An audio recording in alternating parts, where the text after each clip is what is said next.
Hey everybody, welcome to the first episode of my Frostgrave campaign. If you've been following along on my Facebook page, you know that I have been doing a lot of work preparing for this campaign. Frostgrave is by Osprey's Adventures, which is a publishing arm of Osprey Incorporated, the big publisher from the UK that does all the military manuals and history books that you probably have seen at Chapters or W.H. Smith. And it is a new game. It came out in July, and it is basically a sort of spiritual successor to great campaign warband games like Mordheim or Necromunda. And we are going to be doing an open campaign here at the co-op, so a bunch of us will be playing it. If you're interested in coming in and getting a game in, you can either email me at guerrillaminiaturegames@gmail.com, or you can message me through my Facebook page, which is just facebook.com/outofthebasement into the streets, and we can play a game. So now, let's talk a little bit about the game itself. Basically, the premise is, thousands of years ago, the city of Feldgast, which was a huge city inhabited by tons of wizards in an unnamed world, in an unnamed setting. And I'm actually really tempted to set this in Skyrim because it kind of looks like Skyrim, so like the Elder Scrolls universe. Totally works. And I think I'm just going to have it be set in Skyrim. Call it done. So the city of Feldgast basically gets frozen over thousands of years ago, and it was home to basically like a population or a people of wizards. So the whole city was full of wizards. They had their little enclaves. They had labs and all kinds of towers and wishing wells and just any magical contraption you could possibly imagine. And it thaws out several thousand years later. And so all of a sudden, the contemporary mages of the day have a gold rush on their hands because they are trying to get to the city to cannibalize it for all of its secrets and magical treasures that are lying around. And that's the premise of the game. So much like with Mordheim and the comet hitting the city and all the weird stone basically causing a gold rush, in this one, the magical storm that destroys the city and kills the entire population, there's a thaw, and you can actually get through the passes and get to the city again. So wizards rush to the city. They hire all kinds of mercenaries to basically back them up, and they're just trying to loot it. And that is the premise of every single game. There's 10 different missions plus an 11th one, which is like the standard mission, and all of them revolve around looting something, basically stealing treasure and being the guy that gets off with the most treasure pieces. And that is the only victory condition that matters, is looting as much as you possibly can.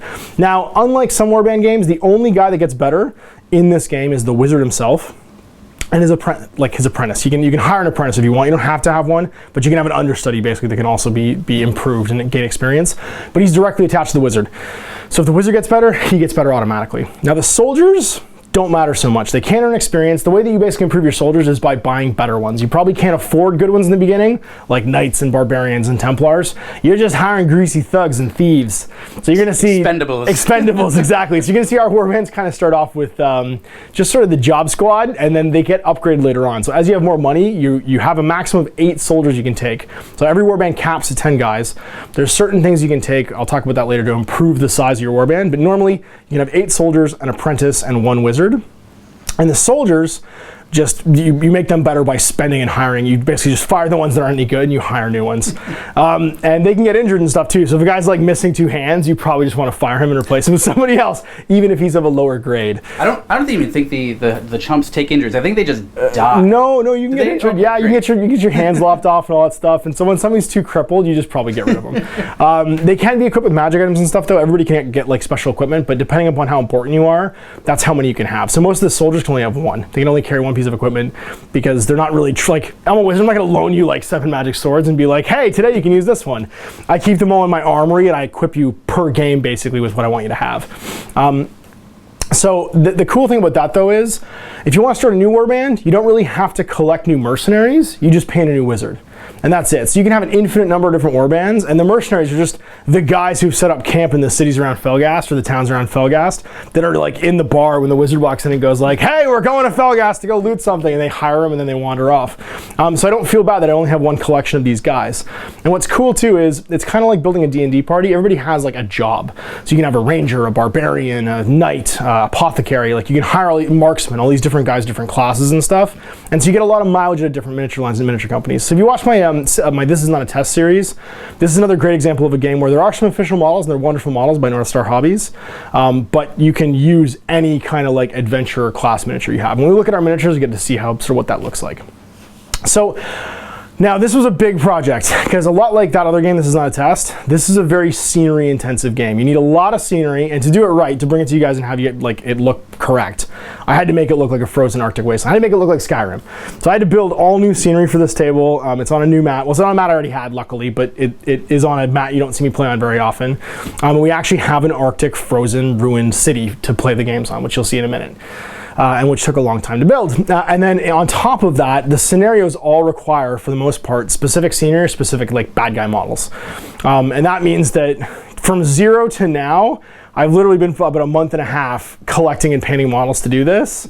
And yeah, it was a lot of work. So I'm not even done. Like, I'm about halfway through the scenario stuff. We have 5 of the 10 scenarios. Like, we have the actual miniatures to do them exactly. Plus the generic scenario, so we can D6 for our scenarios, but there's 10 total. And I need to actually build and paint more stuff to get to do all 10. And I will do that over time, but to start filming, I wanted to have at least 5 ready to go. And then on top of that, during the game, monsters can just wander onto the table. And so I needed to paint probably 25 or 30 different kinds of monster miniatures. There are like a billion monsters that can just show up. Like frost giants can show up. Surprise! And yeah, and like, surprise, here's a giant freezy ape. Like, all kinds of things can just show up. And my miniature collection that was very specifically like winter themed like that isn't very big. So again, I've got some stuff that's going to wander on the table, but not a whole lot of it. So I've gotten painted what I have enough to get us started, basically. So our monstrous encounter table is going to be fairly slim. It's like 2 options, 6 models and 2 options. But it should be cool to see that stuff happen. So you guys get to see us interact with all the rules. Maybe not to the depth that you possibly can have it have in Frostgrave, but to do it right and make it look like we wanted it to look. It was a lot of work from one guy who's got 2 days a week basically to work on this stuff, plus whenever my kids are sleeping. So I hope you guys enjoy this. Stan's come in to play the first game, and he has painted up a warband specifically for us, which I think actually really well illustrates how you can just use whatever models you have lying around to make a warband. I've got my warband too, so let's take a look at that. We'll take a look at the table, we'll roll for a mission, we'll get started. Okay, so here is my starting warband. We've got my Sigilist. He's a wizard of words. Now, every wizard can pick from the 8 different schools of magic. Actually, sorry, I think there's more than 8. There's 1, 2, 3... 4, 5, 6, 7, 8, 9, 10. 10 different schools of magic.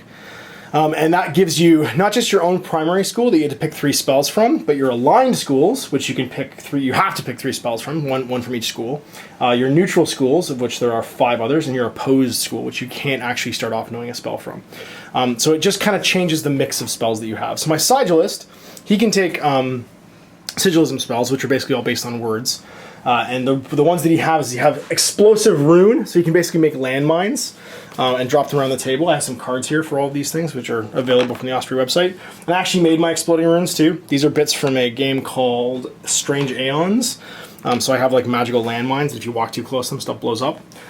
He has Push, which allows him to do exactly what it sounds like and basically use that Thuam from Skyrim that knocks things over. And he's got Draining Word. He picks a spell, and that spell's -3 to cast for the rest of the game. And it can be one of my enemy spells. It doesn't be any spell that I know. So he just makes it harder to cast spells. And then from his 3 aligned schools, he has Thaumaturgy, which is like healing and stuff. So I took the healing spell, which will give guys wounds back. He's got Illusionist. I took Teleport, because why would I not take Teleport? It allows him to basically bamf around like Nightcrawler. He can immediately move to any location within line of sight, period, which is just amazing. So if you can see it, he just goes there. And then Enchanting. I took Enchant Weapon. So there's a lot of things in the game that can only be hurt by magic weapons. This is going to be a handy spell to have around, because if it shows up, I can make one of my knights basically have a lightsaber and go fight it. They're also fairly easy to cast spells. I didn't want to take spells that were very hard to cast from my aligned schools, because the difficulty goes up by 2 for the school that isn't your primary one.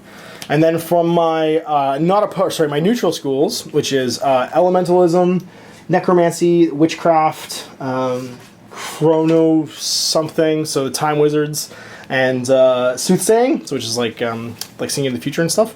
I took Elemental Bolt, which is an elemental one, basically just a lightning bolt. It's going to be really hard to cast though, because it's +4 difficulty. So I have to roll a 16 or higher to get it off. And Fleet Feet, which is a Chronomancy one, which is basically turning back time. I can make somebody move faster, so it'll be a 14+ to cast. And then the one I'm not allowed to take is Summoning. So for my 8 spells that I start off with, I'm not able to like summon any demons or monsters or anything like that. And now over here I've got 2 different guys that I will be able to recruit later between games when I get some money. I got a Knight and a Templar. So 2 of my chubs here can basically get replaced, which is this posse right here. These guys are just thugs. They're super cheap, and all they do is basically carry treasure. Or my Thief. He's really cheap, but he's actually zippy, so he's kind of useful because he moves so fast. And I have an Archer and a Crossbowman. A Treasure Hunter, he's the best guy that I have currently currently in my warband. He's just a good fighter all around and fairly durable. And an infantryman with a two-handed weapon. Now, these are the actual plastics for Frostgrave, these 5 guys. They're available from North Star, and they're super cool. If you haven't watched my On the Painting Table from, I think it's the first one, episode 1. So if you go to the playlist, it says On the Painting Table, and check out episode 1. There's a sort of a review of that model kit, but they're super duper cool, and they're actually meant for the game. The rest of the stuff is by Reaper. Reaper, my sort of apprentice here, Penelope. She's from Reaper. These are Otherworld miniatures. These 2 of the 3 guys right here, and this guy's Reaper as well, this Templar. So there's my starting warband, my guys I can hire. Let's take a look at what Stan brought. All right, so tell me what your warband. You got a witch. I do have a witch. He's a warlock. He is the warlock Red Eric. He's going to be accompanied by his apprentice, the Tatter-Souled Vessel. Ooh. He's essentially emptied out the soul of his predecessor, or his minion, and he's going to just inhabit his body if ever he should die. Nice. We've got Man-at-Arms right here. Sword and Shield. Sword and Shield, ready to rock and roll. I also have a treasure hunter, a corrupted, horrifically maimed orc who's joined up with Red Eric. I have an archer who's slightly better than a chump, just because he can actually shoot By virtue of shooting people? By virtue of shooting people, yeah. And then on the lower tier, I've got 3 thugs, the brothers Fugly, who are ready to just basically take one for the team. And carry treasure. And finally, I have a thief, who's also a corrupt, horrific orc, who's joined in the warband, and he's going to run and shank people with his little knife and try to get some treasure. There we go. So that's the starting warband. So you got some backup here. You got another Man-at-Arms, looks like? Yeah, I got another Man-at-Arms. He is a little bit more feral, a little bit more vicious with his pike. And then I've got 2 Rangers, done up in their sweet black duds. Night's Watch style, yeah. Absolutely. And then finally, I've got a couple of things that I can summon in. I've got my Warhound, who can count as a wolf. He's an animal companion, yep. He is, yep. The witch can bring them in. And I also have a zombie for those special occasions when I want to bring back some dead guys. Cool, there we go. So there's a starting warband, there's the reinforcements. What spells did you take? Oh, all the good spells. So basically the same ones I took? Yeah, more or less. So for my primary from the witch school, I've got Animal Companion. Right, so before the game, he's going to try and summon this guy. Yep, you got it. I can also brew potions, which is another out-of-game spell. And finally, from Witchery, I've got Poison Dart, which is a range attack. Can knock down your activations. Cool. From my aligned schools for summoning, I took Possess, which allows me to essentially have one of my guys become possessed and become a berserker. Gives them some extra stats, which is really great. I've got Necromancy as another aligned school. I took Ray Zombie. So this guy too? Yeah, absolutely. He can actually be done either out of game or during the game. Or during the game. Yeah, when somebody dies. And finally, from my third aligned school is Enchanting. So I took Strength, another nice little buff. Gives you +2 fight basically. Yeah. That's awesome for the game. Next are my neutral schools. From Chronomancy, I took Fleet Feet, so I can zip around a little bit more. Yep. I've got Elemental Bolt from the Elemental School. Oof, with +4. Yeah, it's going to be pretty brutal, but at a +8 shoot. +8 so shoot's good. pretty amazing. So good. It's a lightning bolt. From the Illusionist School, I took Teleport. So the same spells I took, basically? Yeah. It just makes sense. From Sigilist, I took Push. Yep. Because I want to knock things off of towers. And then from the Thaumaturgy, I took Blinding Light. Gotcha, Blinding Light. Cool. So there's your spell list. Let's take a look at rolling a mission. So the 6 that we have available are going to be the Silent Tower, the Living Museum, the Well of Dreams and Sorrows, the Keep, the Complex Temple, and the Standard Mission. So we're going to roll a d6 right now and see which one that we're playing. 2. It's going to be the Living Museum. Okay, so the Living Museum. This is an interesting one. So there are 6 in a 12 by 12 square in the middle, 6 statues, each of which has a treasure counter next to it. When we interact with these treasure counters, there is a chance, we're going to roll a dice, that one of these one of these the things comes to life, basically. These statues comes to life. They're medium constructs. They're in the bestiary, and yeah, they just start swinging and attacking us. So we've found what's basically, in this case, a ruined old square with all these statues here, and there's valuable, weird, treasury stuff lying around near it. We're going to go and try and grab it, but by the end of the game, there'll be 6 constructs basically fighting us as well. And not only that, every time we pick something up, we're going to have to roll a dice to see on a 16 plus if a random monster just wanders onto the table, because this city is infested with monsters. And for this scenario, we're going to have armored skeletons and skeletons that may just wander on and attack us, because the dead do not rest easy in Feldgast. And we will see if that happens during the game. Now, The game typically, optimally, in the rulebook is said to be played on a 3x3 table. We're playing on a 4x4, so one of the things we're just amending is the size of deployment. So normally, in the standard mission, you would deploy your treasure tokens anywhere 9 inches from your friendly table edges. We're going to add 6 inches to that and have it be 15 inches. Same with deployment zones. Normally, the deployment zones would be a 6-inch strip on the table. We're going to up that by 6 inches and basically make that a 9-inch strip on either side of the table. So he'll get 3 inches of it and I'll get 3 inches of it. And that'll extend a little bit so we're not super far away and there's nothing happening for the first couple turns of the game. So what we do now is we will roll off, basically, to see who's going to be deploying their warband first, and then we start rolling for initiative. We're going to go through the turn sequence for the first couple turns, like, slowly, and explain it to you guys as we go, so you can kind of pick up the mechanics of the game. But the person who wins this game will be the one in possession with, or who gets off the board, the most treasure tokens. So there's no turn limit. You just got to try and grab as many as you can and get them off the table edge. But when you walk off table edge with them, one of your guys goes too, which means that your forces get weaker, which is why thugs are important, because they're cheap and they can just haul stuff off the table for you.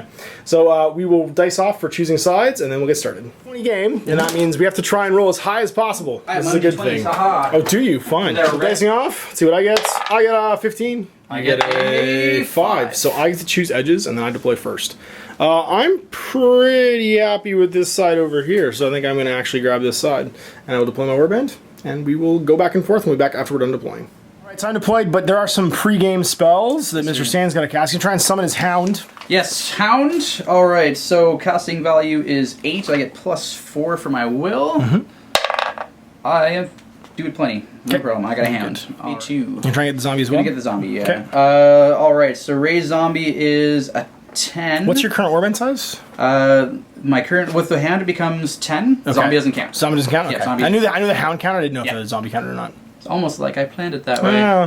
Look at you reading the rulebook. 5. Uh-oh. Oh, that's what I get for my insolence. I only get a 9. So no the zombie. zombie's not going to be here. He's going to get raised in-game. So one of the brothers Fugly, he's going to be the zombie later on. So here is deployment. My apprentice is hanging out with the treasure hunter, a thug, and my bowman, because he can move and fire. My whiz is hanging out with my thief, my infantryman, and one of my thugs. And then I've got my crossbowman up here in the tower, where he never has to move, because he can't move and shoot in the same turn. He has to reload. Across from me, on the other side of the ruins, we have Mr. Red Hat with the thief. No, that's not the thief. That's the treasure hunter. Treasure hunter. That's right. One of the thugs and the infantry. Sorry, the man at arms. Yep. The bowman is up here. Yep. The Hound is sitting over here. The Hound. The group with the apprentice is 2 thugs and the thief himself. You got it. Now the reason we're grouped up like this is you'll find out when we make our first activation is everybody activates by phase. There's a wizard phase, an apprentice phase, a soldier phase, and a creature phase. And it sounds exactly like what it is.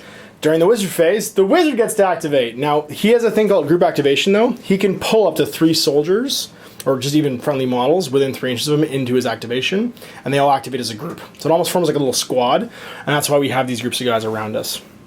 So it means he's going to get to go first. You're always going to know who's going to go first. He's going to go first, then his wizard's going to get to go.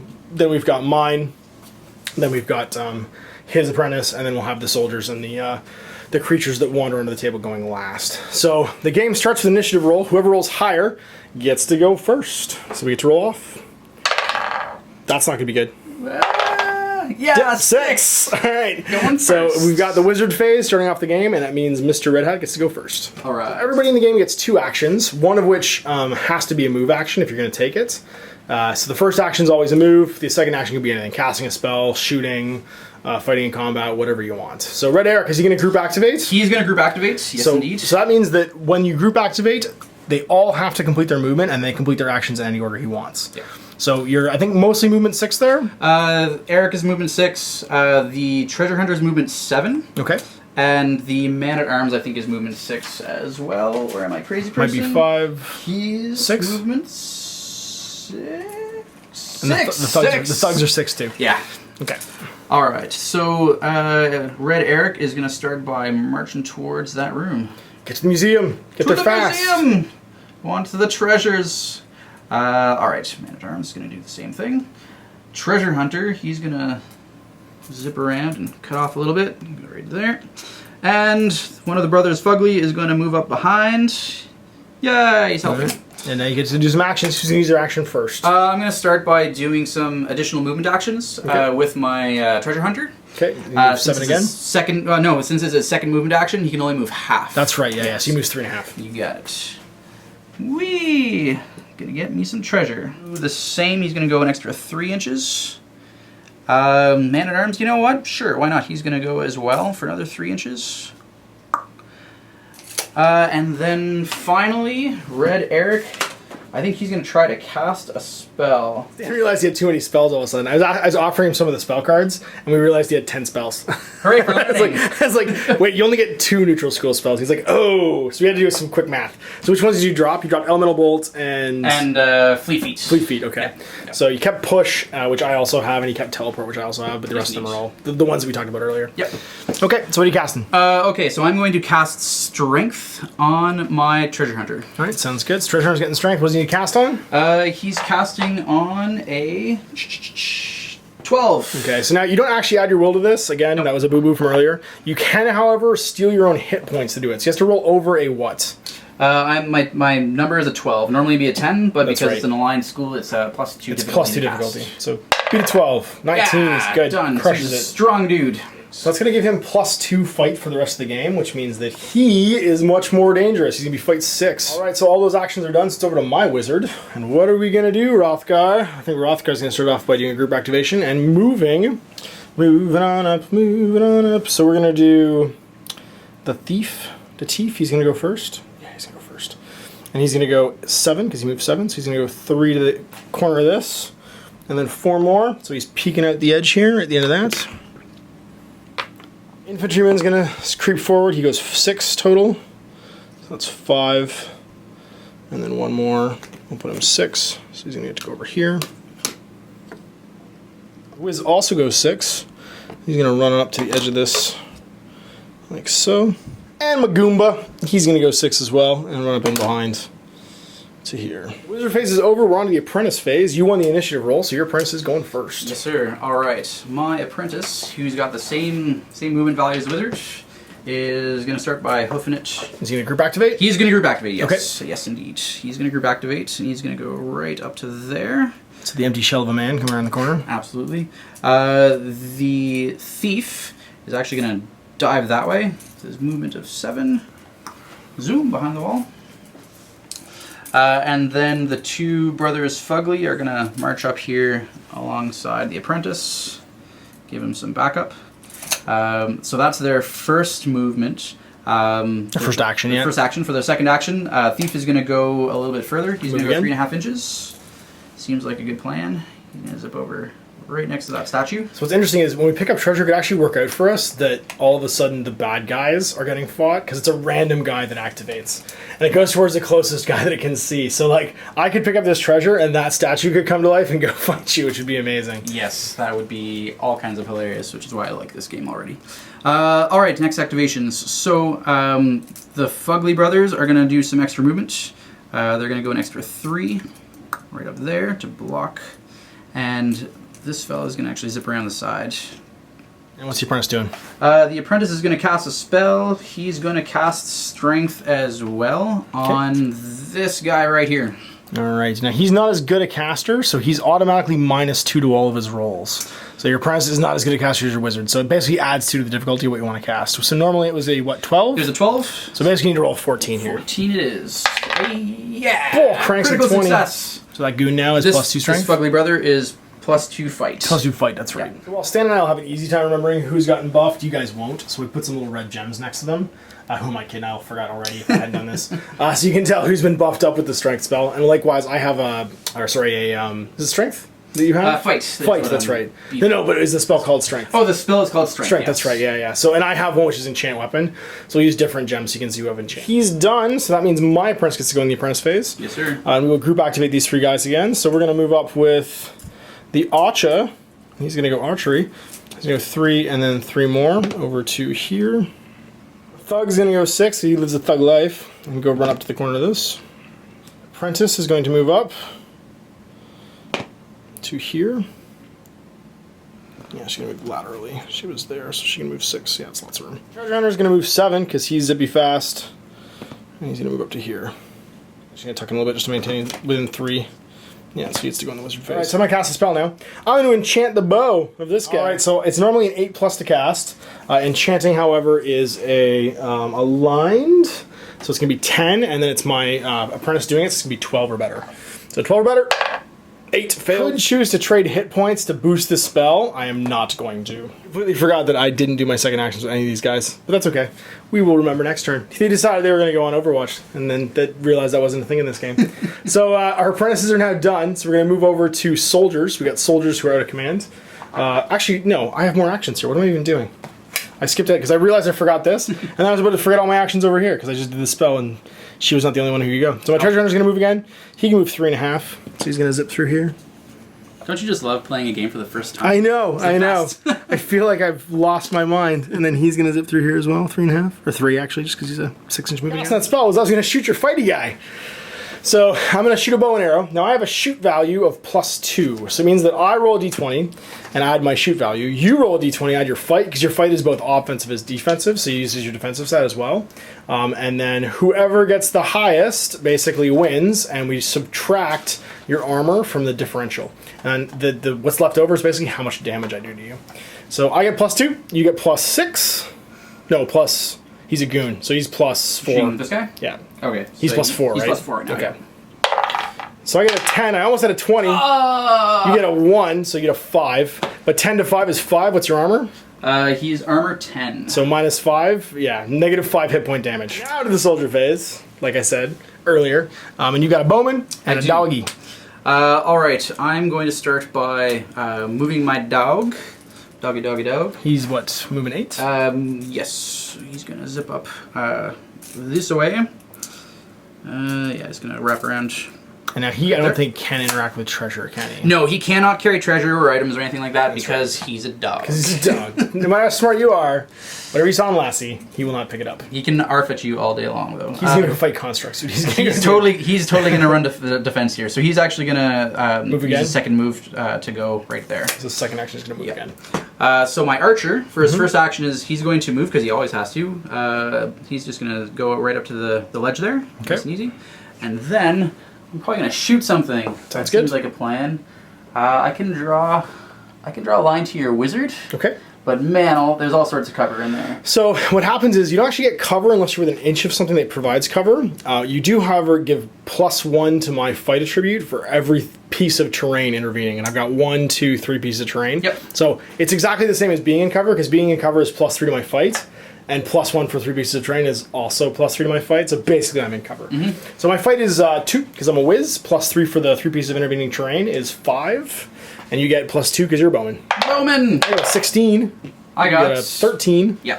So I win. Hooray! You win. It's your soldier phase. Yes, so now it's my soldier phase, and I got senior crossbow. He's a senior crossbow citizen. He's going to try and take a shot at your dog, probably. No. Really, the only thing I can see when I get right down there is going to be this fellow over here, I think is a thief. That is a thief. All right, and the thief is in cover, so he's going to get +3 to his fight. Now, I can shoot this thing every other turn unless I sacrifice my movement to reload. Luckily, it starts the game loaded, so I can just take a shot. And I have to check my 24-inch range, and then we'll roll off to see if I hit it. I am not in range. I'm about 3 inches out, so that's not even going to happen. And that is my only soldier that was unactivated, so that ends the turn. Interestingly, the only time you actually have to worry about ranges, because most other things are unlimited range, is when you're shooting something, and you actually pre-measure that. So it wouldn't have changed what I've done, because I have no better position to be in. But yeah, you can pre-measure shooting in this game, and all spells, I think, unlimited range for the most part, so you don't have to worry about measuring ranges. So that takes us to the creature phase, but there are no creatures yet activated or active on the table. So the turn ends, and we will roll for initiative. I got 10. 11. So you're going first. Yay. Wizard phase. Wizard phase. You're a wizard, Harry. He is going to group activate. Okay. So I've got my thug there, my dog, and my man-at-arms all within 3 inches. All right. So he's going to group activate those guys. Sounds good. So they can move, Yes, and then they declare can. some more actions. All right, dog. Dog's going to start. He's going to go his mighty 8. He's a zippy little dog. He's going to go right about there. Zoop. Run interference on a construct. Absolutely. The brother Fugly is going to do the same because, well, his life is expendable. I'm sorry, life is cheap there, Brother Fugly. For 20 golds, you can be replaced. The man-at-arms, he's going to actually try to get up here, and yeah, he's actually, you know what? He's going to go for some treasure. Let's make this game interesting. He's going to go right there. And then finally, Red Eric is going to just head up to in front of this pillar. He's going to go to about there. There we go. And that will be their movements. All right, I'm going to start with Red Eric. He's going to cast Blinding Light on your wizard. On the whiz, sounds good. Yep. So what's it cast on? All right, it's normally 10.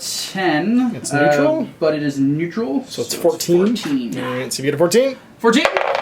Nope. 4. All right, so we've got the Man-at-Arms and the Brother Fugly over here left. Who's going? Yep. Let's do Brother Fugly. Okay. He's just going to do a quick little dash. To go touch the treasure? Touch the treasure. Okay, next turn you pick it up. Yep. And finally, we're going to pick up this treasure right here. Man-at-Arms? Yep. All right, so 1 through 6, we're going to activate something. Yep. 1, 2, 3, 4, 5, 6. Okay. It's a 1. So it's going to be this guy right here is going to activate. All right. All right, I'm going to group activate the whiz. He's going to move 6 up to here. I'm going to activate my Thug, and we're going to play it safe here. He's going to move into base to base with him. Onto my infantryman, he's going to move to base to base with him. On the off chance that my thief is about to activate this guy, and then I can club it. We're going to move over here with the thief, and he's going to go base to base the treasure. All right, so thief first, because this is the important one. Let's see who activates. So now it's going to be 1, 2, 3, 4, 5, and we roll 6s. So it's going to be 6s rerolled. It's going to stop that. It's going to be a 1, so it's going to be this one over here. So now I don't have to club this thing, and the thief has this. And Mr. Wizard's going to go and cast an explosive rune. He has to beat an 8, so he's got a 9 or better to put an explosive rune down. It's a landmine. He fails. Mr. Tug, he's going to move. This treasure's not actually here. It's just anywhere around the thief. Thug's going to move. He's going to move up 3 inches this time and be up here. Infantryman's going to do much the same thing. He's going to stay in base to base this thing just in case you activate it off chance. Apprentice phase. So you want initiative, so you get to go first. Yes. All right. I'm going to group activate right here with the other brothers Fugly. Fugly, I believe it's pronounced. Yes, but it's been anglicized. It's been anglicized. All right. So the Roid Raging Bro is going to actually up. charge up the side of the Do rooms you there. even lift Orc? He skips leg day. Does he skip leg day like crazy? Like crazy. This Brother Fugly is going to head up the stairs. Okay. He's going to land about there. Sounds good for this first move. And I'm going to blue tack it, because that seems like an appropriate thing to do. This just seems like a way of making this visually appealing and yet not entirely inaccurate for placement. Mr. Apprentice? Mr. Apprentice is going to go forward as well. I'm going to line up some magique. Right. And who's acting first? First things first, let's get Brother Fugly up off the stairs. So he has to make another 3. Yeah, he's going to just sort of dash forward the last little bit up to the top. This Brother Fugly is going to...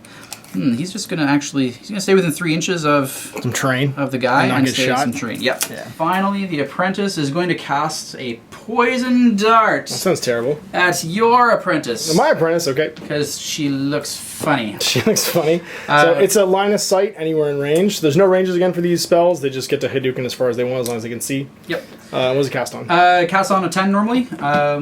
Is it in school? It is in school. Okay, so it's -2. You're also basically casting on 13. 6 will fail. Not going to cut it. I'm not going to use any health to boost that one. So my apprentice and my archer, Sterling Archer that he is going to move. Yeah, the archer's just going to move up to here.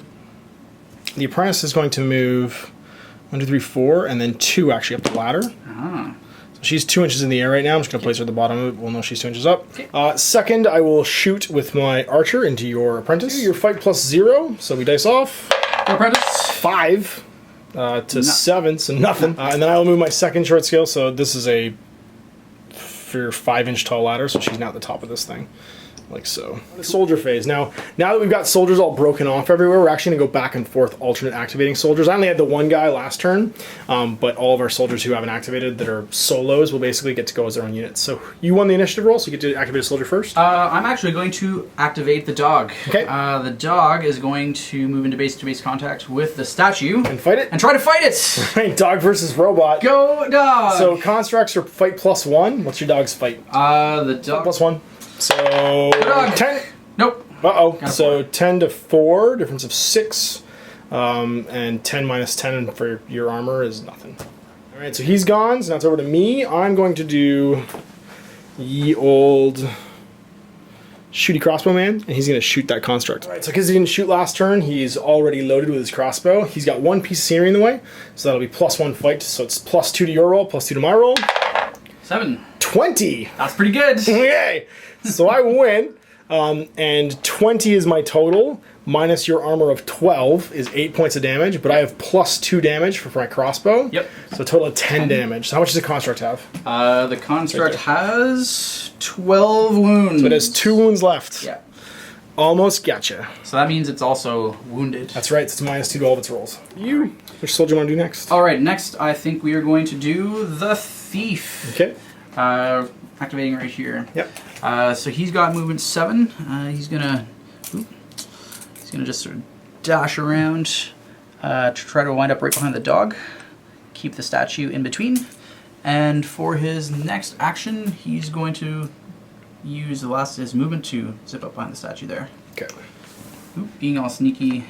My treasure hunter gets to go. He's going to move 6 into base to base with this construct, which is now injured, or I imagine treasure hunter. All right, so second skill, he's going to combat it. So he's got +4 to his roll. You've got +1 normally, -2, so -1. Yeah. I got a 22. Got a 9. Okay, so 22 to 9. So 22 minus 12 is 10 points of damage. So he gets crushified. There's not much left. No. You? Get All your right, bowman. I'm going to activate my bowman. What can he see? Oh, we can see wizard head.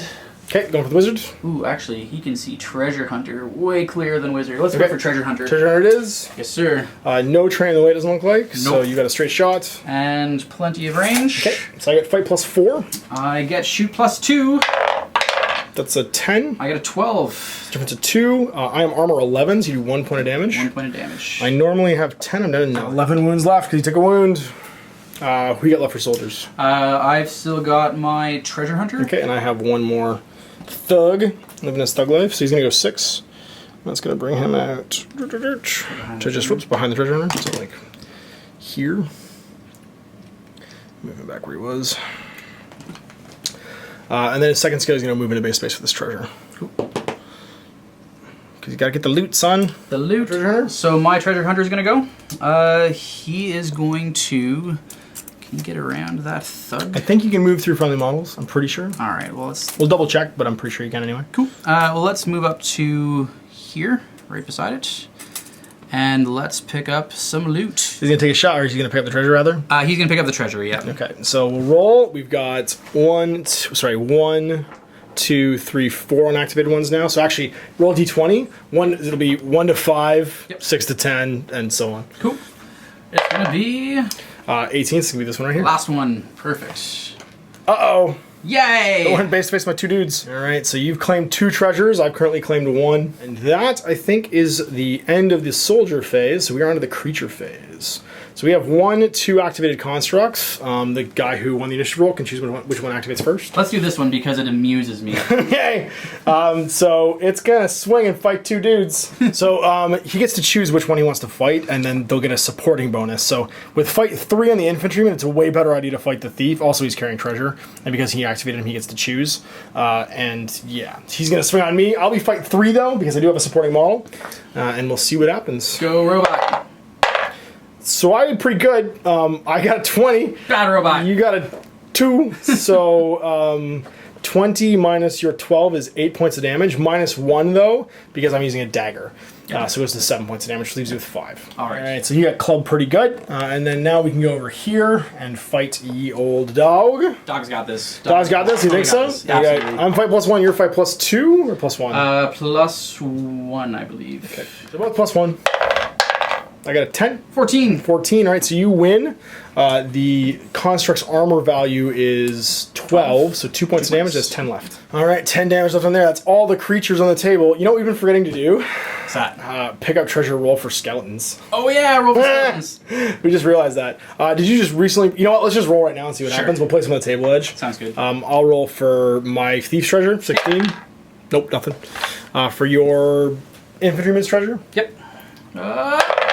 Yep. Skeletons. And for your other guy's treasure? No. The type of creature will be determined on a dice roll. So on a 1 to 15, it's going to be a regular skeleton. On a 16 plus, it'll be an armored one. So It's just a regular skeleton. And they get placed on a random board edge in the center. So again, it wasn't going to be relevant really this creature phase, but we'll just have him move. So it'll be 1 to 5, 6 to 10, and we'll just go clockwise around. So right here. So you get to move him, and he goes towards the closest model that you can see. He's going to go a random direction because there's nobody in 10 inches that he can see. So we use the top point of a d20 to see the direction. He's going to go 10 inches this way and wander around. Skeleton attracted by treasure. How far is he going again? 10. Or sorry, not 10, 6 rather. His movement of 6. And his second action, he'd go again, randomly. Which will be... Slightly... No, off the table. Oh, yeah. The skeleton wanders on and then wanders off. He couldn't see anything.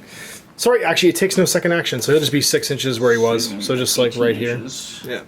There you go. Yeah, he's still on the table. It was kind of a bummer that he showed up and didn't go away, but we double-checked the rules. He actually doesn't act again if there's nobody in line of sight or in combat. So that's the end of turn 2. Let's roll for some initiative. Yes, sir. Initiative test. I need this a little bit. Hooray! Finally, I get to go first. Okay. Let's do this, Wiz. Time for some group activation. All right, the Wiz is going to move. He's going to go 6 inches over to here. My Thug's going to move into base face with his treasure. Like that.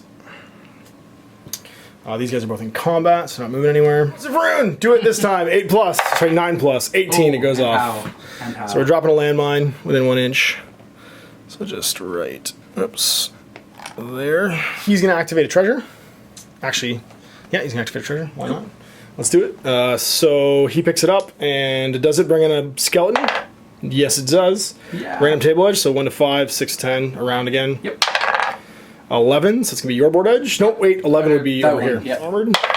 It is. That's as scary as a tree as it comes. Hitler. Which of the remaining unactivated guys get activated? There's 1, 2, 3. So we'll D3 it. Yep. So 1 to 2, 3 to 4, 5 to 6. Yep. 5 to 6 is the one next to my Thug. Sorry, I got that wrong. It was this guy over here. We counted it like counterclockwise, not clockwise. So then I'm gonna do the infantryman, and he's gonna swing on the construct, not our construct. Yep.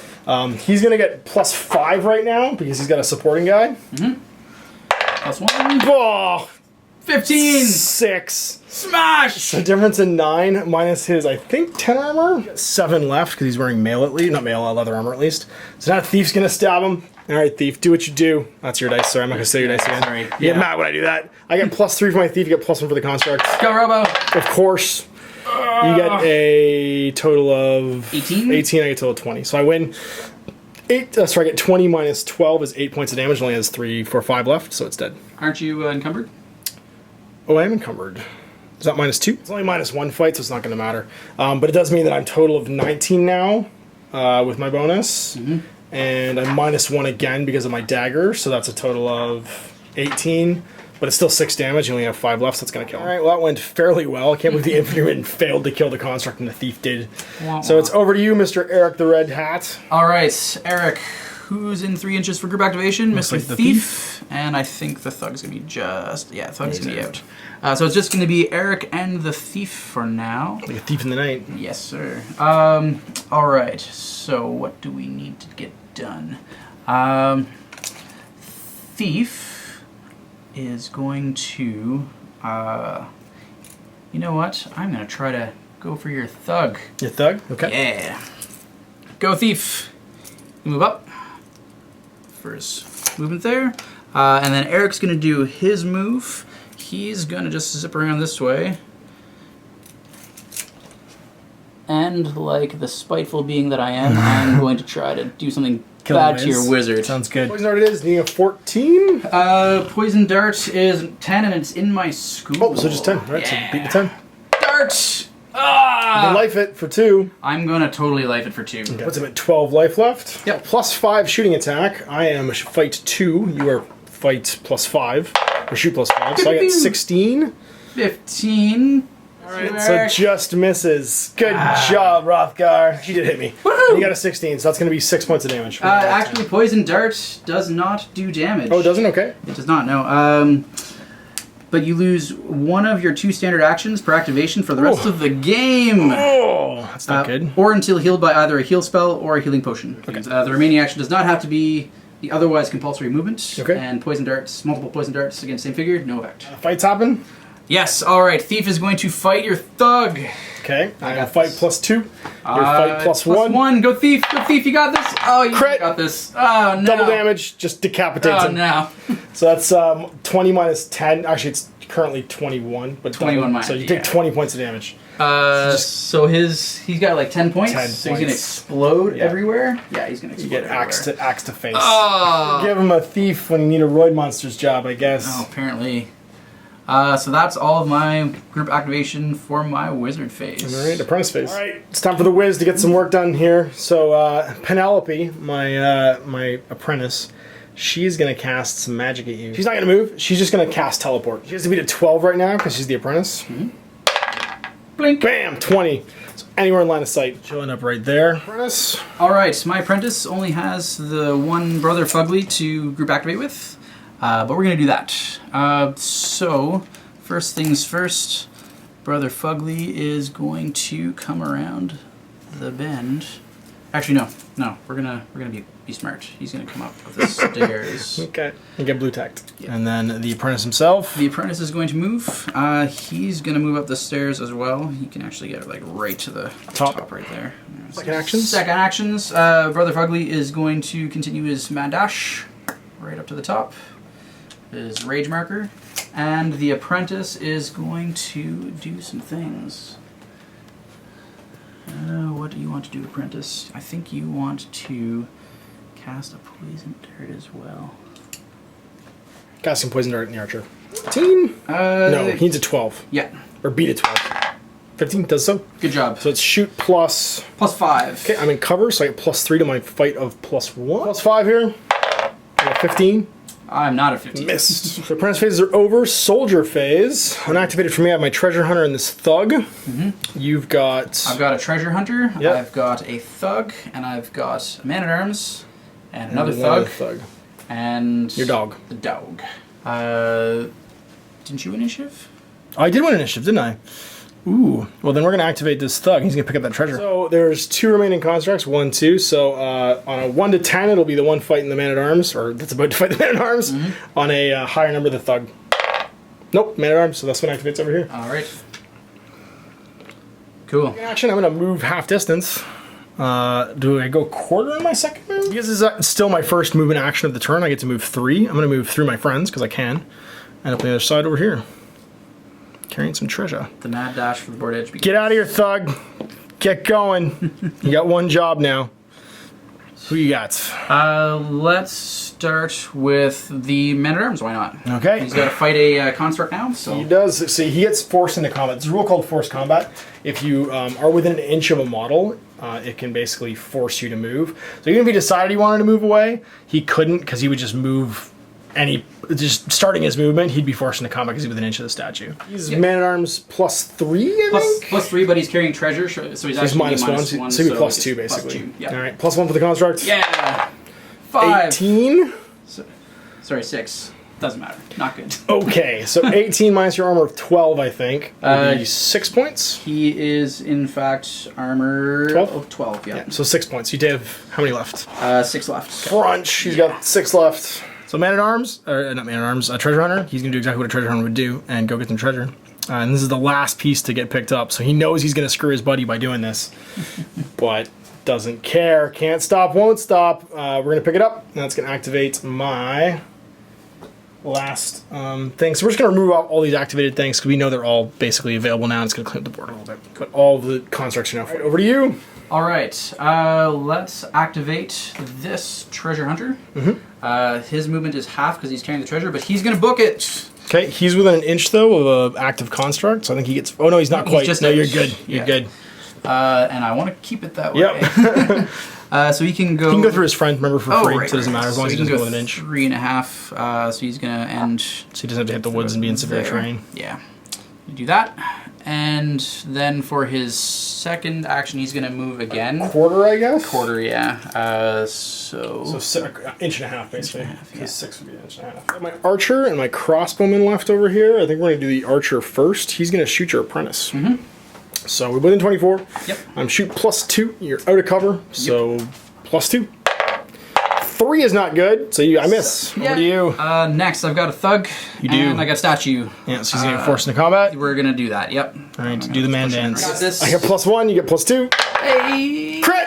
Ah! So 21 Yep. doubled. That's, I think you just get cleaved. I think I explode. Yeah, you get cleaved. So it's double damage. Your armor 10, so 22 points of damage. This feels like infinity. I keep dying on my own turn. To constructs.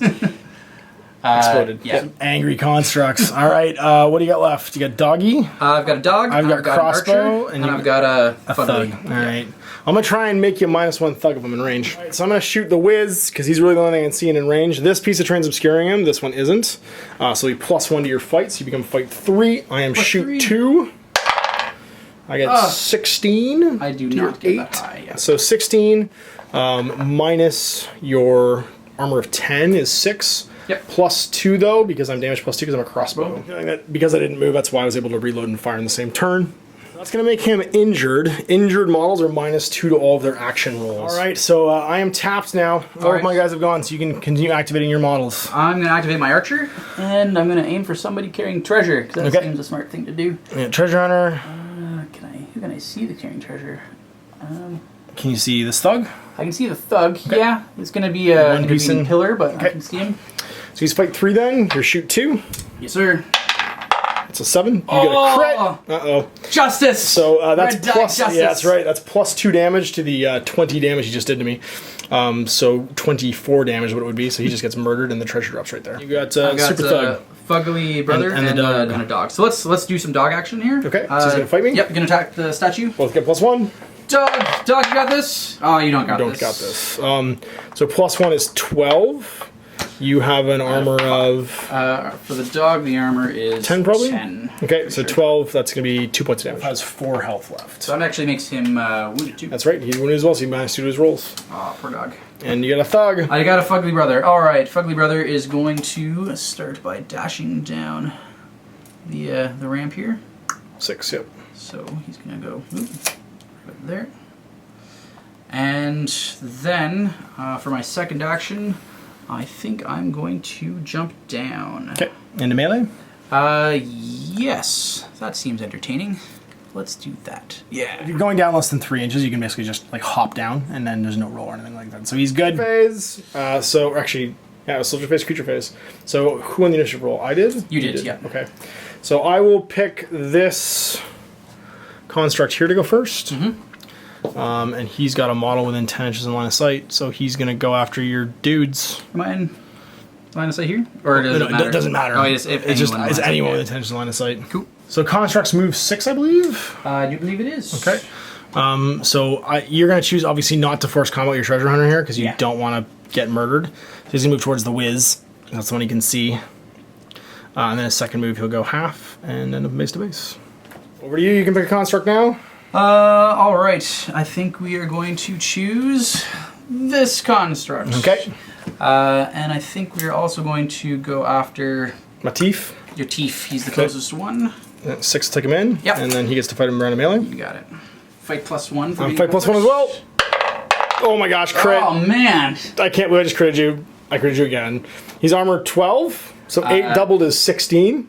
This thief is a murdering machine. He should just be called the assassin. There's no way to upgrade to an assassin. I hope a later book has an assassin, because this thief is like my favorite model warband now. It's his Eastern Promises mustache that does it. He's just super stabby. So I guess next we'll activate the construct fighting your dog. Yep. -1 now, so you're at 0 because you're -2 because you're injured. So you're at -1 total. Yes. Because you get a wounded. Yep. Okay, so I'll be at +1. So 8. Dog. So you're at 12, so you win. Armor 12 though. Yes. So you do 1 point of damage. No, I'm -1 from the... From damage roll too? I think so. I don't think so. Oh, is it just fight lag? Oh, your fight -1. Oh, so 12 to 12 is 0. That's right. Yes.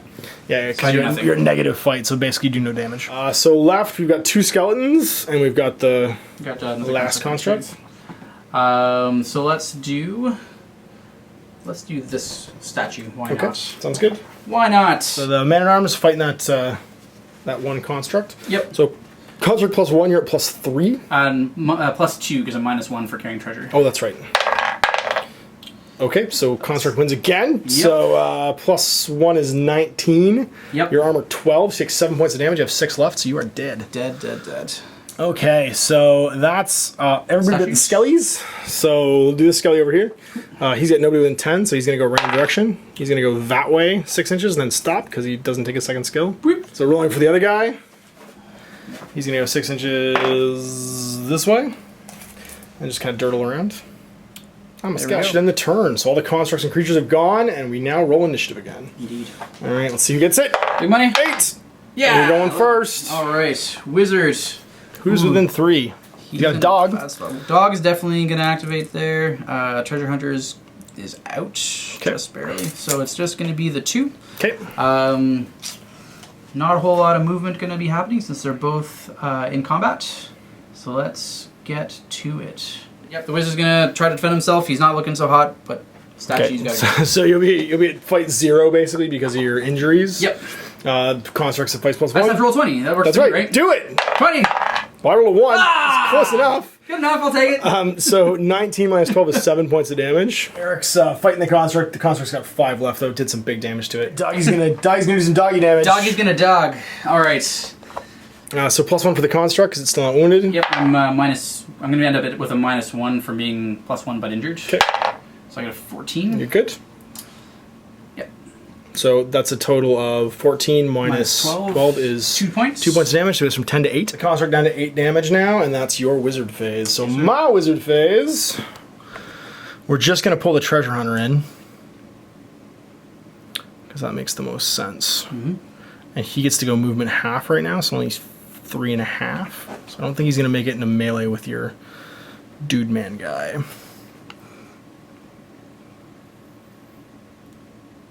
What do I want to do? Fugly literally got the jump on you. He did. He did. Yeah, we're going to go.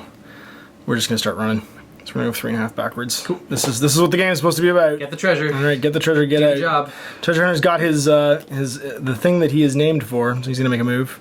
Wiz is going to stay where he is, because he's not moving right now, because he's in melee. Mm-hmm. A second action, he's going to move again. So a quarter of 7 would be not quite 2, 1 3/4. So about to here. He's going to go through his friend to do it, because it can. Now the Wiz is going to cast Teleport. 12, because it's an aligned spell. 16, I can get it. Big time. You can place anywhere in line of sight. Where I really want to be is supporting these guys over here,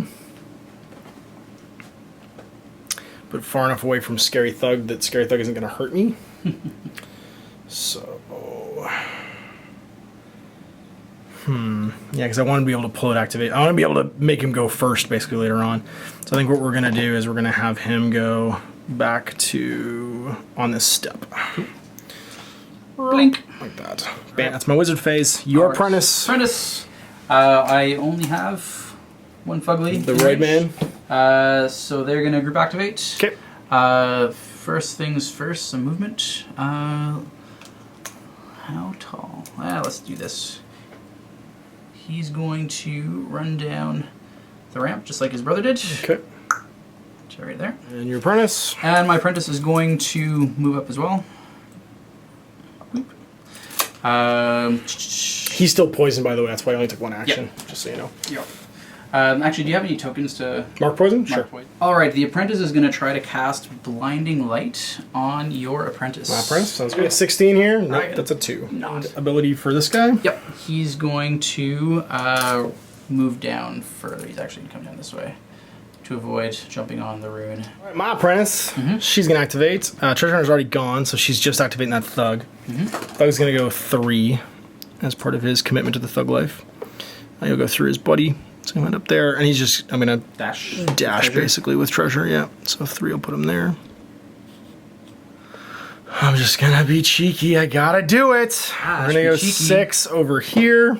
I am shocked. And appalled. No, so I'm not coming within you. Yeah, that too. And then we're going to cast Elemental. Give me a 12 here, because I'm the apprentice. No. I could use 9. No, I need 13. I could use 8 points of life. Is this the part where we play the sad trombone and just move on, or are you gonna actually do it? I might actually just do it. I might actually just do it. Because I need to get... Oh, jeez, that's bad. I have to do it. I'm going to get locked down otherwise. This is going to kill her, because this rune's going to go off and then blow up everybody within 2 inches, but I need to take them with me. Over the team there, Apprentice. So she takes 8 points of damage, and that means she's got 2 left. Your phase, you won the roll, so you get to pick who goes first. I do. All right. You've got Thug, Treasure Hunter. Treasure Hunter, and Bowman. The Bowman. He's going to take a shot into my Thug that's running away. Yeah, I'm going to shoot your Thug in the back. Oh, you forgot to make a second move. Sorry. I'm not going to do it now. I forgot that because I did her second action. I forgot to do his second action. I'm an idiot. If it makes you feel better, I could shoot at your Treasure Hunter. Yeah, he's fight +4, so it would make me feel better. Thug. I was going to say, it would definitely make me feel better. Thug it is. So you get +2, I get +2. It's basically straight dice. Yep. I get an 8. I get a 4, so you hit me. I do. But 8 minus 10 is nothing. I need to remember to take my second actions. So soldier phase, I get to do a soldier now. I'm going to do the infantryman. He's going to walk over with his first skill to here. And he's going to pick up this piece of treasure. It's only the first time you interact with treasure that it could summon a monster. Yep. So luckily, that's not going to do jack. Landmine? Landmine. Right. You're going to do landmine, so you can activate him? Yeah, he's going to activate. Okay, so the landmine just goes off, and everybody takes a... Well, actually, sorry. Say what you want to do with him first if he's going to move, because he has to use his first skill before it... Yeah, he's going to move to... To fight her? Yeah, to fight her. So the landmine goes off and hits everybody, so everybody takes a shoot +5. Who do you want to do first? You want to resolve me? Resolve me, because then you at least know if they sold their lives bravely or not. So you get +5, I get plus nothing. 15? Nah, the apprentice She lives. All right, and then your thugs +2. Yep. So this is not strength thug. I've got a 12. I got a 16. That's better than my 12. So 16 minus 10 is 6 damage. Yep. 4 left when the rune goes off. Because one of my... +4 for him because he's all roided out. Yeah. I get +5. 16? Nope. So 16 minus 10 is 6. So that was so worth it. So now he's going to fight me, though. He sure is. All right, I got a hand weapon. He's wounded as well, so it counterbalances his +2 That's fights. right. That's right. So you're 0. It's 0 to 0. 18. So I've got a sword. So 18 minus 10 is 8 points of damage. So I think I just lopped that guy's head off. You definitely did. Oh, Penny, you're doing really good.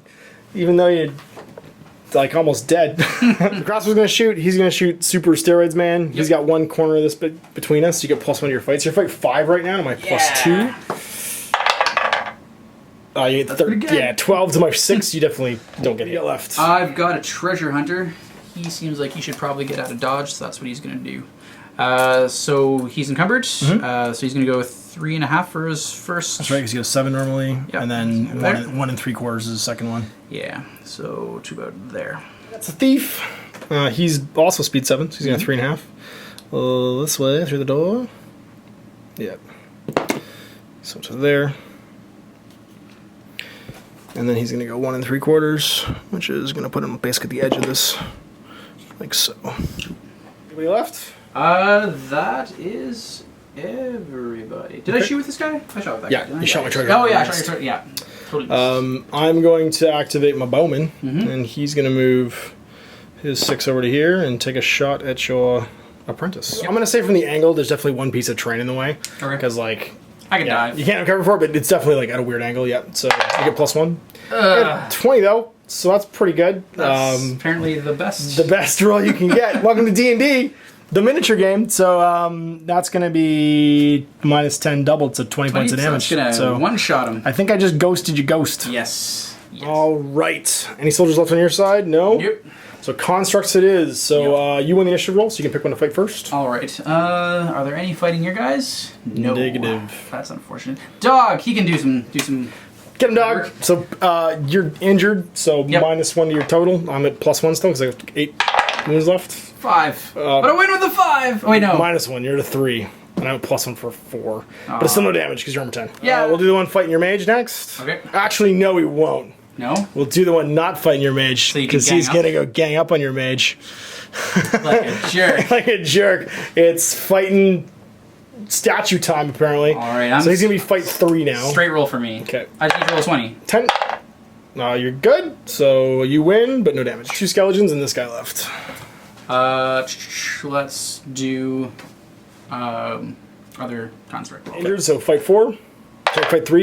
So 15 to your 5. So that's 5 points of damage. And you've got 4 left. Is enough. Time to go now. The robots are free and restless. So this skeleton's gonna go 6 back this way because he's like, I heard a noise. And this skeleton's gonna go 6 inches this way, which will get halved to here, so he's just gonna end up over here. Cool. Okay, so with the creatures all done, we're on to a new turn. So it's gonna be initiative. Indeed. Big money? Not big Going money. first. So Wiz, I was going unopposed anyway because I was the only wizard left on the table. He's going to activate. He's not going to move. Roll for, No, you just wouldn't go in the wizard phase. 'Cause you don't have a wizard, right? So you'd still go first if you had an apprentice, but you don't have an apprentice left either. Basically, you'd go first in the soldier phase. So it's going to activate him. He's going to go his 3 this way, hauling some treasure. And then Wiz is going to heal himself. 9 or better here to heal myself. Getting 11, so I do. So it's going to get no wounds back because I'm not wounded, but it's going to root the poison counter. Go a second skill of 3 inches. Hauling the treasure this way. So that's my wizards. We got the apprentice phase. I've got an apprentice left. She's going to, and I can do skills in any order.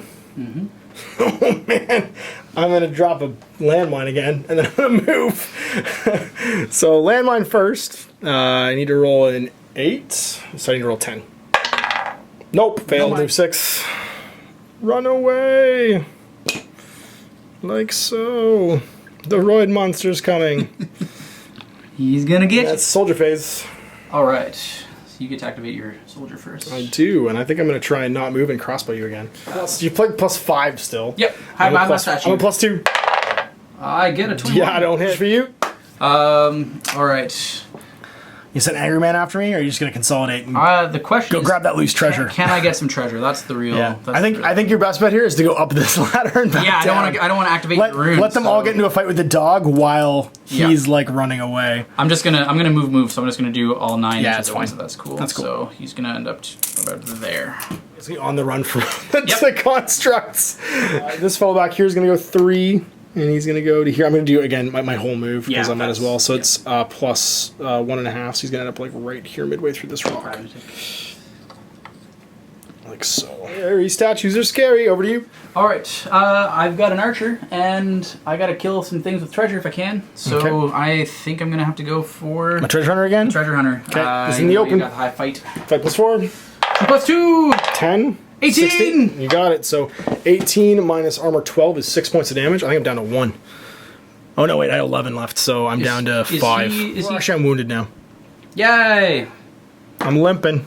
The spirit of that happening. I got a movement 6 now, so down to 3 when I have my move, which will put me At least you don't have to worry about quarter range moves there. anymore. This is true. You're welcome. And he's going to end up in here. Whoops, like that. And then another 1.5 inches, which will put him just past the edge here. Like that. And he's got his Alright, so you have a treasure hunter left, and you dog. Yep. Let's do the dog. Really? Okay. Well, I figured you want to get him out of dodge before he died.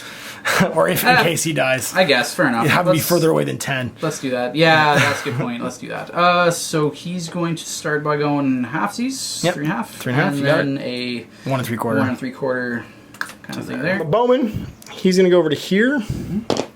Like, so I'm going to help you out, man. I got your back. I'm going to shoot a bow and arrow into that guy. No intervening terrain. Nope. So you got fight +1. Yep. I've got shoot +2. I got a 19. 14. Doggy. Doggy's Dog is the man. Dog cannot die. Right. Dog is invincible. Dog is wounded, Dog though. is going to so eat a statue. He's at -1. Negative what? Dog just got eaten. Doesn't matter. Doesn't matter what you roll. You just take 20 points of damage. All right. So doggy dead. Yep. Everybody else is gonna run. So that's gonna end up being, I think, my thief, because he hasn't gone yet. Man at arms did go. So thief is gonna go 3.5, which will put him at the edge of this. Actually, I'm just do it all at once. So 3.5 plus 1 1 3/4 is 5 1/4. So 5 1/4 will put me like right here. Like so. I love this guy. And I've last but not least got my crossbowman. I think you're out, aren't you? Yeah. Okay. You basically got like there. Alright, so I'm going to try and kill this construct over here because I can see him. He's got 1 tree in the way though. And that's going to mean that he is at fight +2. I have shoot +2, so it's straight dice. Oh, sorry. Okay, yeah. Fine. You win all the soldiers, so now we're on to creatures. Which one do you want to do first? Let's do. I guess they're all kind of hanging around the middle. Let's do Him this first? guy first. Yeah. Okay. Who's he got line of sight to? He can see up here. Okay. And I am within 10, so I guess he's going to try to get there. Would he... It would be path of least resistance. That's what I was thinking. It's going to be a long way around. I think we just go over this. way. You go up like that. So, moving to 6. Yeah. Probably get him right to the top of that, and then yeah. 3 more. Yeah, 3 more. Because it's halved. Because he can see me. Actually, he sets off that mine when he goes by. Yeah. So it's going to blow up. So shoot +5 against him. Uh-oh. That's going to get you 21. Yep, that does it. So total of 21 minus 12 is 9. He blows up from the mine. Yep. Next one would be, I guess, this guy. Cool. So he can see your dude again. So he's going to go towards these stairs, I imagine. And he can climb 1-inch things for free. Okay. So he's going to go 3, and then it's 1 up. So 4, 5, and then 6 will put him like right there. Right there on top? Yeah, and it's 1 up and 2 more, so he's going to be right in front of you, but not within an inch. He's not forcing melee. No, he's like further away than that. Yeah, he's like right there. Wounded one left. Yep. And there's the 2 skeletons. He's going to do the same thing. Yep, pretty much. So 6. that's second. 5's gonna get him there. And then 1 will get him on top. Yep. And then it's 2 to get him up to the next one. 3, he'll be in behind his friend. Do I have enough room to do it? Well, you can go through him laterally, I guess. Not really. I would just move him laterally. Yeah, because you can't get on top. Like And then the skeletons. So the first one over here, he's going to go that way. So he'll get through the rough terrain and have his movement. So he'll go 3 and then 1.5 inches. He only does the first one if there's nobody. I know, but he goes 1.5 inches through the rocks. That's rough terrain. That's all. Oh, I see where you're going. Yep. Yeah. Skeleton, he's going to go 6 inches that way. So just do 5 because he's partly in rough terrain. Converging skeletons. His turn. Initiative. Let's see what happens. 7. 16. 16. You're going first. Soldier phase. First in this soldier phase. Oh, jeez. Okay, so we're going to activate my apprentice actually with my dude because there's no reason not to. One. Yeah, so I'm going to go 5 backwards because I have to go down 1. That's going to put me there. She's going to go 5, 6. End up next to him.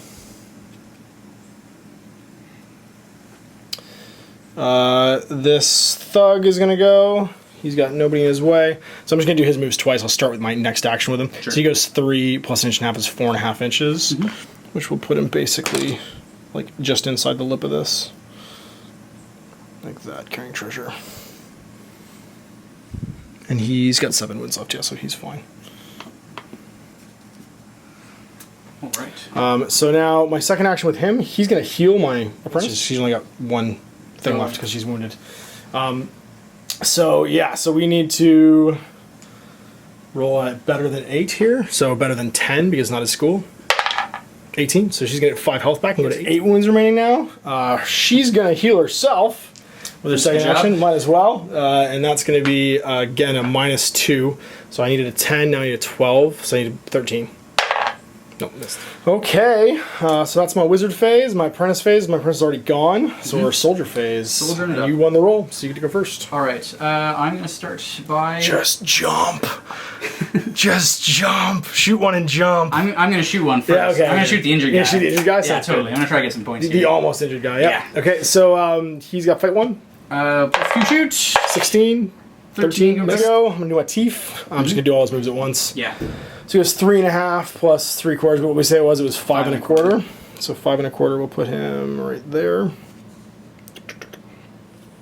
right, over to you. All right. Let's do it. It's the old switcheroo. Huh? So how high is it? 3 inches. You're good. He's good. So he just jumps 3 inches down and he's fine. Actually, it makes sense because it's 3 levels. So yeah, you're good. Yeah. So that'll cost him 3 and he can move 3 more. Oh man, he's gonna get it. That'll do it. Go get it, buddy. He's got it. He's gonna pick it up. It's the old sneaky switcheroo. Like Tug. He's gonna go 3 plus 1.5 inches, so 4.5 inches. He'll go this way and midway past this pillar. Although if I can do it, the construct can do it too. It's true. It's true. You got your treasure hunter. So yep, he's gonna 5.25. 5.25. Yeah, that's what we had for our treasure. For all our movements, 7 guys can go 5.25. So now my treasure hunter, he's moving. He's injured though, so he's not moving. He's moving 6, which is 4.5. We discovered. So 4.5 will put him halfway past this, like right here. So So my bowman gets to go. He could be a dink. He's probably gonna be a dink. He's gonna totally be a dink. He's just gonna go over here. We know exactly what he's gonna do. Yeah, he's gonna go over here and shoot you in the back. So you shoot +2. You're +4. So +4. Big and scary. -1 though because of the treasure. So oh, that's right. 3. I gotta.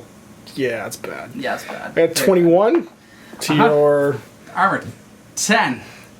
So you take 11 points of damage. Do you have more than 10? I'm a thug. You're so dead. No. Just arrowed in the back. I might just leave this treasure be though, because it looks like it's pretty well guarded. So my last but not least, my crossbow. He'll reload his crossbow and just sit here. You know what? You'll take a shot at that skeleton. Cool. I might as well. 2 on that skeleton. So straight dice. 17. Nope, misses. Soldiers left. No, that is everyone. Creature phase it is. I will nominate the skeleton to go first. Okay. He's gonna go this way, so 6 inches towards me. Right there. He's like, somebody shot me! Okay, I can roll a skeleton. He's gonna go backwards off the table. that way. Yeah, He hits the table and he goes. Yeah. Let's do wounded guy. Wounded guy? So he's gonna zip towards you. So it's gonna cost him an inch down, and then an inch down, and an inch down. So it's like 3 inches. And then he can go up to the edge. Yeah. There you go. Because he tries to complete his move. Yep. I don't think he's gonna get quite into base to base. Nah, he's gonna be a bit out. Does the same thing, and that's it. So he's gonna go there and there, and he actually second move will go in base to base. There we go. Within an inch of force combat. And that is turn. So we roll initiative. Yes, sir. 16, going first. You got it. What do you want to do? You're gonna, I guess, just start moving, and you move your apprentice too. She's gonna go. Oh, do I just do that? That would be so lame. That'd be so lame. It's so cool. Yeah, we're gonna do that. So apprentice is gonna move. She's gonna go 6. Just through her friends. So it's gonna put her there. The Wiz is gonna go 6. He's gonna go 2, and then 1 up for 3, and then 1 up for 4, and then 1 up for 5, and then be at the top for 6. And that'd be like right there. Cast heal on herself again. So it's 8 plus 2 because out of school, and then plus 2 or minus 2 to my roll because of my being an apprentice. So she fails. You've been forgetting that if you fail your spells like by a bunch, you take damage. Sometimes you take 1 damage from casting that spell badly. It doesn't really come up a lot, like it's not a huge amount of damage, and we were mostly passing our spells. But because I failed it by between 5 and 9 points, I take a damage point. We're gonna cast teleport on the Wiz 12 to do it, or beat a 12 he's a 13. Boy, he's gonna fail, so he doesn't do it. And that's gonna be a difference of 12. So you can take 2 damage. So I botched that one. I'm done at 12. Your phase, I won again. So Thief's gonna move off the table. So he's done. No, I won. I get to go first. Oh, you get to go Soldier first. phase. Oh. Did you? Oh, okay. I did. I thought I won. I know. Okay. I know. Doing all your toys first kind of makes you think you get to go first. True. So your treasure hunter goes off the table. Yeah, he's going off the table. Peace. Thief goes, and he's gonna go into the alive but off the table pile. Next. Archer. He's in combat. He can fight. Dude, murder him. Murder him. Some fight +1. Yep. Plus 2. You win. Yeah. So you get 12. Their armor 12. So no damage. That's actually gonna push him back an inch. Takes no falling damage, but it gets you out of combat. Yeah. Yeah. If you win, you can choose to push guys back. It's super relevant because we wanted to be in combat, but it is definitely useful when you want to run away like this guy does. So I'm gonna activate my archer, and he's gonna go his. I'm just gonna do both his moves at once. So 6 and then 3 is 9. Get you the thing. Do I have 1 more inch? Yeah, 1 more inch will get me on top of it. So I'll be on top of that treasure. We're gonna go 4.5 with this guy because he's encumbered. So 4.5. We'll take him to here. No, here. Now I get to activate again. He's still wounded, so he'll go 4.5 as well, which will put him here. This guy's gonna go 4.5 because he's an infantryman, so he's gonna end up right there.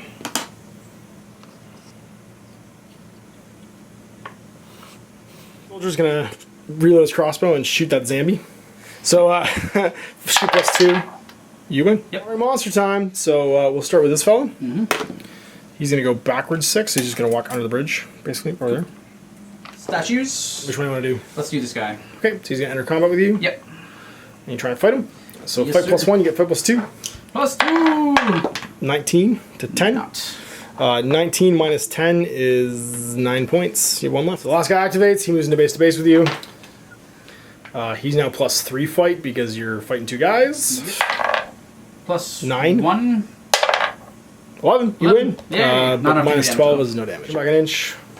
I can actually push them both back an inch because they're both in the fight with you. But let's okay, and that will end turn. So initiative again. 18. 15. So we're going first. Was 18. So he's gonna move 3.5. Sorry, 4.5 rather. So he'll be back here. In this treasure. Oh, sorry. I should do my wizard first, shouldn't I? Yes. I don't get to activate whoever I want. Ash, what are you doing? it's gonna be the Wiz, and the Wiz is gonna go. Yeah, this is gonna make the game really long if I don't do it like this. Whatever, it's fine. We're just gonna walk the Wiz. He's gonna go back down to where he was and go 6. Someone's got that treasure now, so he's not worried about it. And he'll try and heal. He needs a 10. Don't hurt yourself again. Gets it. So he heals 5. Goes back to full health. You are actually over me. We're going to speed things up a little bit by moving over to here and trying to heal somebody. So she's going to go 6, like this, and then she's going to go 3 to get herself near him so she can heal him later on. That's soldiers, and I won the soldier thing, so 4.5 is going to get him off the table. Alright, I'm going to shoot at that guy. You can move and shoot? You can move and shoot. I'm going to stay where I am. I actually want to see if I can win some fights and maybe... Okay. You know, get some points. Do it! Do it! Actually, I would shoot the wounded I'll shoot the wounded one, yeah. That would make more sense. Yep. So fight +1. 11. Yeah. Now he's going to move 4.5. He's just going to complete both his moves and end up over here. 4.5 because he's... Oh, he just picked up the treasure this turn, so he's... No, he did. That's right. He just picked up the treasure, so he's only going 3. That's right. So back ½ inch. That's right, because I just got into base with it last turn. You're done your soldiers. Yep. So this guy, he's moving at speed -1, so 6, so he goes 4.5 as well, which will be to here. Next turn he'll get off. You're done as well, so he's going to go 4.5. They're basically in line, so to there. It's only really relevant because he'll get off later next turn. Crossbow can't see the skeleton anymore because he's got under a bridge, so crossbow's just going to stand there and reload his crossbow and nothing else. And you've got creature phase now. Creatures. So we'll do wounded guy first. Wounded guy first. Yep. Get right up there. Okay, so fight +1. You get +2. Yep. You lose 10, 11 minus your armor 10, so you take 1 damage. You get 1 left. Yeah, I think that's it. So he's toast. Unless he had a 0 damage actually, because he's armor 11 because he's got leather armor. That's pretty cool. I thought the armor 10. Monster goes in. Do it again. All right, so he fights with a bonus, so he's at +3 to your +2. You're wounded though, wounded, so you're at 0. 0, yeah. Straight. You win. 14 construct, 2 damage. You got 10 left, and that's constructs. So sorry, this guy over here. Under the bridge. Under the bridge goes back 6 inches, so he goes back over here. Comes back out. Now it's new turn. So initiative. Yes. You go first. In the soldier phase. You could push back, by the way, both those guys if you want to again. Right. Yeah, so that way you can get your free shot before they charge you. Yep. So my Wiz, he's going to start moving. He's going to go just towards the table edge, 6. And then he's going to go another, let's say 3. So Apprentice, she's going to go over here and just heal this guy, because why not? So she needs a beat of 12. And she hurts herself again by 2, so she goes down to 5. Ever. Worst healing spell ever. So soldier phase is going to go first. Gonna do some shooting. Ace the really wounded one. He's gonna shoot the really wounded one. Yep. Nope. This guy's gonna go 4.5. So he'll end up just behind the front of the pillar, like so. And with no soldiers left, these two will walk off. And that's that. It's your phase. We'll just get Skelly out of the way. He's gonna go this way 6 inches and just keep walking. Hello. Let's go over there. Yep, so he'll fight you. He's fight +1. Straight roll. Got him! Yeah! And it is 13, so 1 damage. So he goes down to 4. He's not wounded, though. Yes. The other guy doesn't get the bonus for his fight. And then he'll go in. Me. Nope. You lose. 16 minus 12, 11 is 5. Yeah, he's dead. He's dead. With the last of the enemy models off the table and this construct so far away, we're just going to call it that the army's in retreat and this guy gets off the table with the treasure. Alright, so here we go. The fun part, injury and death, the campaign sequence. So let's see what happens to all of our injured dudes. So on a 1 to 4, my soldier's just dead, so this thug will just be dead. On a 5 to 8, he's badly wounded, but he can't go into the next game, and after he misses the game, he comes back with full wounds. On anything else, he recovers and he's fine. So 1 to 4, he's dead. 9, so he actually just squeaks past the injured thing, and he goes back into my warband. Got a 9+ for your soldiers. So your soldiers first with the apprentice, and the other guy last. So you can do my group if you want. Your thief. 9+. He's dead. Dead. The 3 thugs, just do one once. If you want. One's dead, one's fine, and 2's fine. So 2 are fine, 1 dies. There you go. You got your infantryman. Yep, man-at-arms. Man-at-arms, sorry. He's fine. Archer. Archer, yep. Archer. 1 plus. He's dead. So dead. Uh-oh. The Wiz. Wizards. So now he gets a different thing. Yeah, he's got a table. He's got a table. On a 1 or a 2, he's dead. On a 3-4, permanent bad injury. 5-6, badly wounded. 7-8, close call. 9 plus, he's fine. So 9 plus, he's good. Okay, Wizards, you got this. You got this. Yeah, fine. 20. Full recovery. Good to do some also full recovery. All right, you got this. 9 plus. 17. Terrible, but these guys cost 20 each. Yeah. So literally selling 1 treasure will bring them back. I lost 90. This is 90 points. That's 90 points, exactly. Yeah. We had done things like permanent injuries. There's all kinds of things, like you can lose toes, you can get smashed leg, crushed arm, lost fingers. Never quite as strong. I like psychological scars. It's a good one. And the good old niggling injury. Every warband game has to have some kind of niggling injury. So next up, we do experience. All right, so for the experience, at the end of the game, I managed to grab 5 pieces of treasure for 250. I didn't kill his wizard with my wizard. I didn't kill his apprentice with my wizard. I didn't kill any enemy soldiers with my wizard, even though some of the exploding runes did. And then for each spell I cast 4 of them. That's going to put me at a total of, what is it, 290. And then I got 4 of these, and in the scenario, killing these is worth 25 each.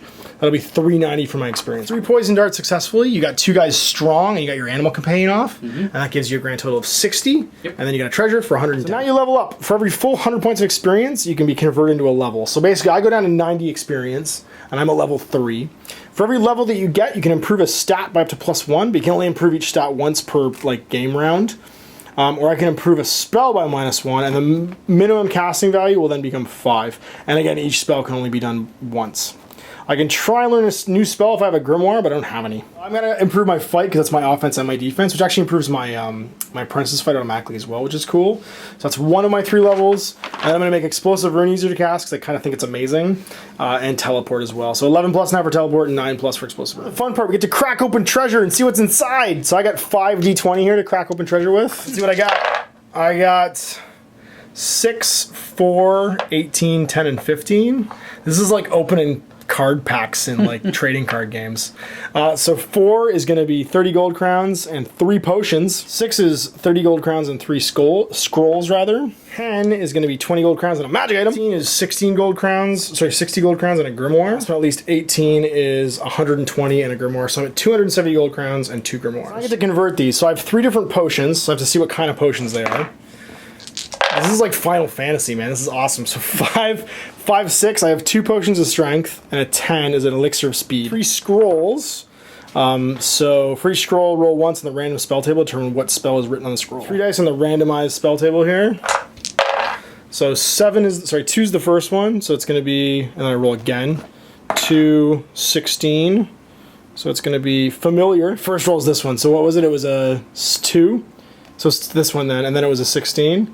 So it's Furious Quill. So 7 here, and the 7 will be 7 and 1. So 7 and 1, Bones of the Earth. There's a 15, and it's 15 and 18. So it's going to be here, and then 18 is Embed Enchantment. My scrolls, now I've got 2 grimoires and a magic item. So let's see what magic item I got.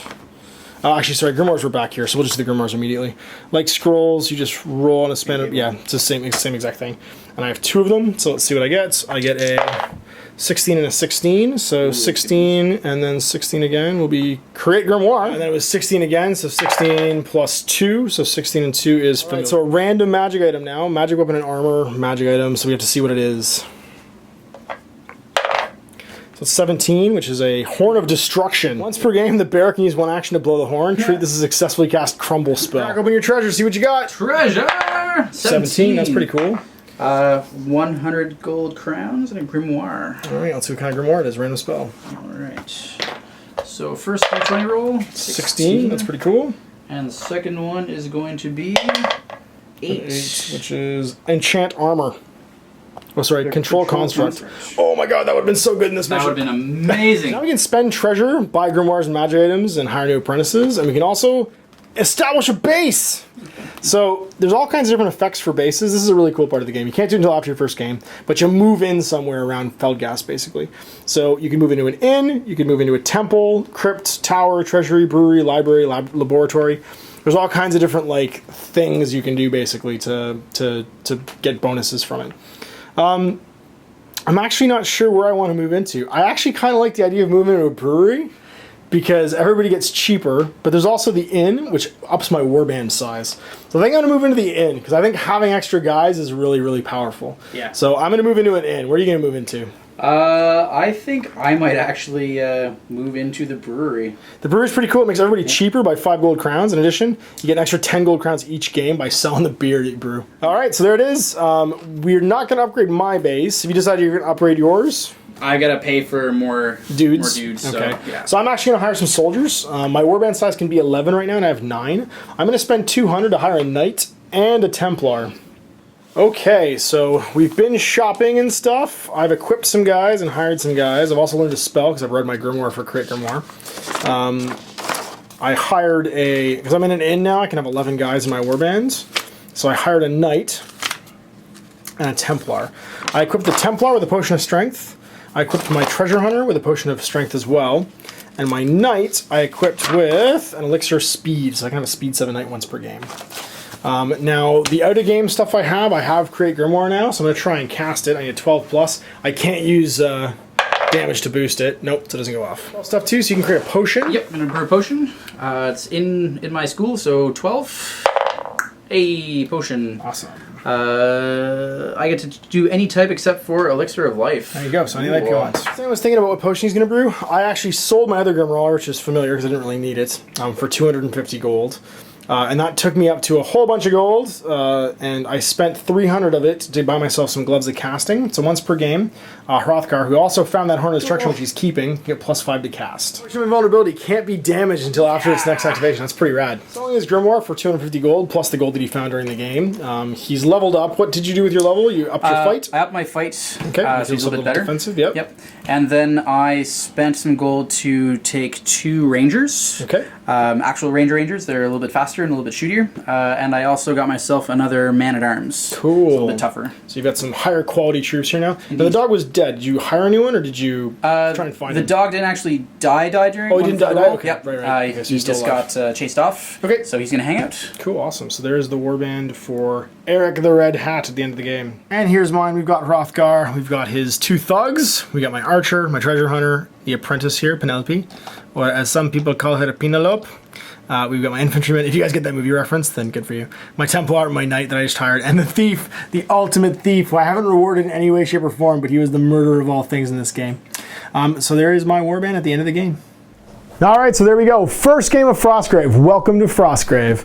We muddled our way through, as happens with all great games. We tend to like figure out errors we're making halfway through. I hope you guys enjoyed that walk through the game. And I have to say, this was the opening treasure at the end of the game was one of the best in-game, post-game experiences I've had in a long time. If you are writing a warband game, let me tell you, a lot like the exploration chart in Mordheim, the Wasteland deck in This Is Not a Test. I love the post-game sequence where like cool stuff gets to happen. And I felt sorry. How often do you get like surprised like that? Like there's so many toys. It's like opening toys on Christmas. It was like being when I was a teenager and Magic had first come out and just sitting opening Magic packs when I was like 14 in high school. And that was in first edition. I don't even want to talk about that. That's terrible. I don't want to talk about that. That's terrible. But yeah, no, it was that same kind of like awesome feeling of like cracking it open. And you get to do what you do in video games too. You get to basically haul like your pile of loot off the table and then go show it all for stuff you actually want. So I thought that was really, really cool. Yep. So I'm looking forward to playing more of the Frostgrave campaign, the open campaign. I'm sure Stan will be back again. Absolutely. I got other people coming in, lots of people putting up like different war bands and just getting together, grabbing the figs that they need basically to play.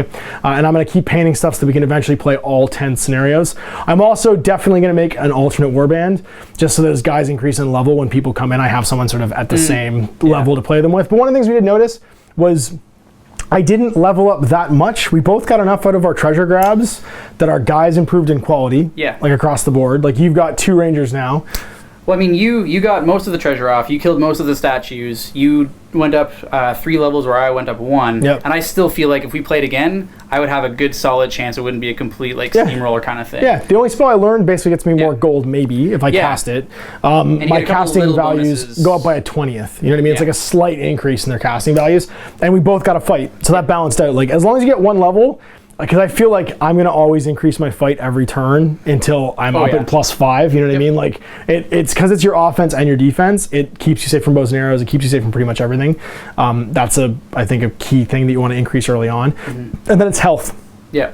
It's because you can spend health to cast spells. Upping your health becomes like the next thing you want to do. So I actually am regretting not dumping one thing into health right now and getting 2 spells better, because the more I think about it, it's the same thing. I can spend the health in game to get it off, or I can reduce the difficulty by 1 to get it off. It might offset damage more, but at the same time, like I'm push pulling either way basically. But I get to choose any spell if I'm spending health to do it, as opposed to just improving one spell maybe that might be useful in the situation I'm in. Yeah. So it's something worth thinking about. Anyway, thanks again to Osprey Publishing for making this game. We're super excited about it.